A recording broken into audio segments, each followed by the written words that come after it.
I don't know if you hear, but I'm actually quite sick. That's why my voice is not as optimal as usual. But I'm not going to let that affect my performance, okay, because I'm here to deliver. Okay, so get ready to take notes. How to sell high-ticket products and services. How to sell high-ticket products and services. Question number one. What would you consider as high ticket for you? Just yell the number. 10 grand? 100 grand, okay. 10 grand? 5, 10? 20K, okay. 10,000. $500,000, yes. So we're talking anything from anything. So it depends on your comfort level. Some people might say, oh, it's 3,000 or 5,000 or 10,000. So what I'm going to share with you today applies from as little as $3,000 to as much as it could be $500,000, even $1 million contract. A lot of the strategies and the tactics would apply. I've sold everything in between as $2,000 thing, $5,000 thing, $10,000 thing.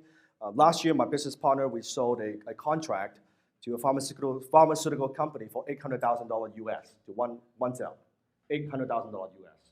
So it's the same. What I'm sharing with you is the same psychology, the same ideas would apply. So don't feel like, oh, you know, what you're saying might not exactly apply to me. It's the same. Okay? So let me go through the 7 reasons why you want to sell high-priced products and services that you might not aware of. First reason number 1 is more profit and less what? Hassle. Less hassle. When you sell a high-ticket item, you make higher profit margins. Everybody knows that. But here's the thing. Within your marketplace, most of your competitors, my guess is they are not comfortable selling at a high price, or they don't know how to sell at a high price. So very few companies, you notice, yes, but then there are companies who do well selling, low margin products such as Walmart, right? It's Walmart. But you notice if you look at history, before Walmart there was Kmart. Where's Kmart? Gone. Before that there was Sears. Where's Sears? Gone. Almost gone. Barely breathing. Okay? So what happens is when you are selling at a low price, when you are in a commodity business, when you're selling to the general public, the problem with low price is this. It's not a sustainable advantage in business. Write this down. Competing on price is not a sustainable advantage in business. Because it's very, very easy for someone to come in to your space and say, I'll charge you less. You charge X, I'll charge Y. So your advantage of, we guarantee the lowest price, some morons could just come in and say, we'll sell 20% less than you. Your advantage, it's gone instantly. Okay? And they could maybe, how the hell do they do that? I mean, I'm barely making a profit. Well, a lot of companies, they go into marketplace knowing they are basically using the capital and say, I'm gonna grab market share.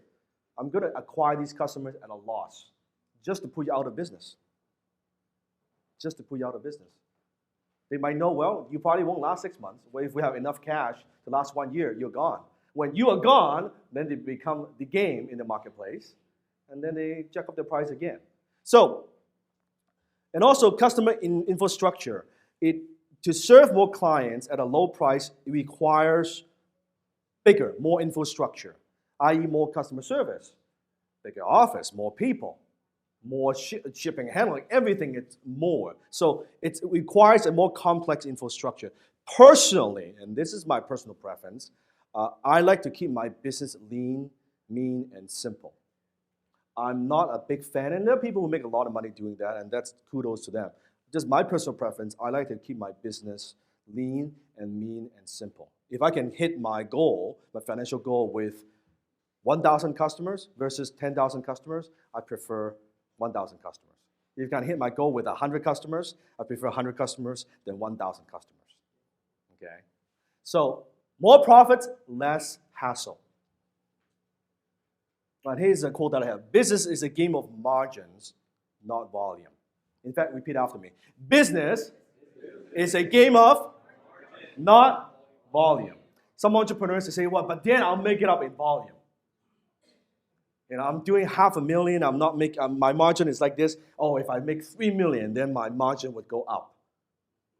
Don't bet on that. Don't bet on it. Do not bet on it. So business is a game of margins, not volume.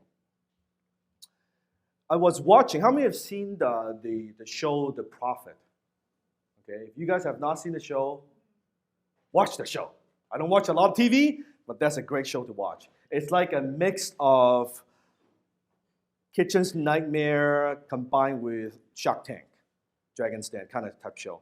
So The Prophet, I was watching one of the episodes. So basically Marcus, who is the CEO of Camping World, billion-dollar company, he goes into these businesses and try to fix them and help the business owner. He would put in the money, but he would also put in the time and effort and invest his expertise in turning around the company. One of the episodes I was watching, Marcus went into this meat packing business. Okay, the meat business has been around for many, many, many years. I think if I remember correctly, 75 years or something like that. They're doing $50 million a year in sales. 50 million. Is that a little bit of money or is that a lot of money? Right? 50 million in sales, 400 grand in losses every year. You might think, how the hell could a company do $50 million a year in business and yet lose 400 grand? And also, they're $4 million in debt. In loans and everything else. And when Marcus looks in that guy's business, he has 30 grand cash in the bank. To say that the business is in trouble is an understatement. Okay? So if you think, wow, $50 million a year. So because business is a game of margins, not volume, it doesn't mean anything. This business is so close. When Marcus looks at numbers, they are weeks away from bankrupt. Weeks away. 75 years of history, weeks away from bankrupt. So think about that. That doesn't. So guys, do not believe what the ladies tell you. Because size matters. Size matters, okay? I'm talking about transaction size, okay? Some of you are thinking about something else. Transaction size matters. It does matter. Okay, so let's take $1 million as an example. So to make $1 million, you have a few ways you could go. Let's say if you sell a $25 product, you get 40,000 customers, you make $1 million. Yes?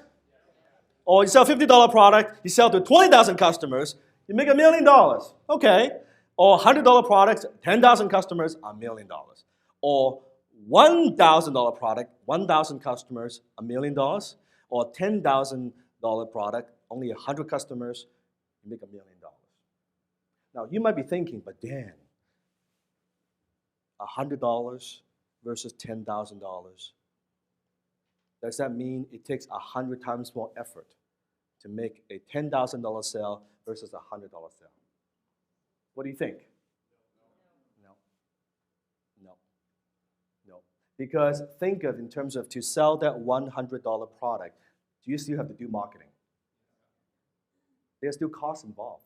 And to get that 10,000 customers, nowadays, costs money. I don't care what you sell. It costs money to acquire that customers. 10,000 on the other hand, well, I only get 100 customers to get to $1 million. And what if I don't get 100 customers, I get 80 customers? I still 800 grand. Does that make sense? So look at these numbers and look at that from your business. Look at your business, where you're at, yeah, man, if I'm selling a $50 thing, shit, I need 20 customers to make $1 million. Sales, revenue, not profit, just to hit $1 million. Or if I want to sell, what if I can increase the price? If I can sell at a premium price, how would that affect my business? So let things just sink in a bit.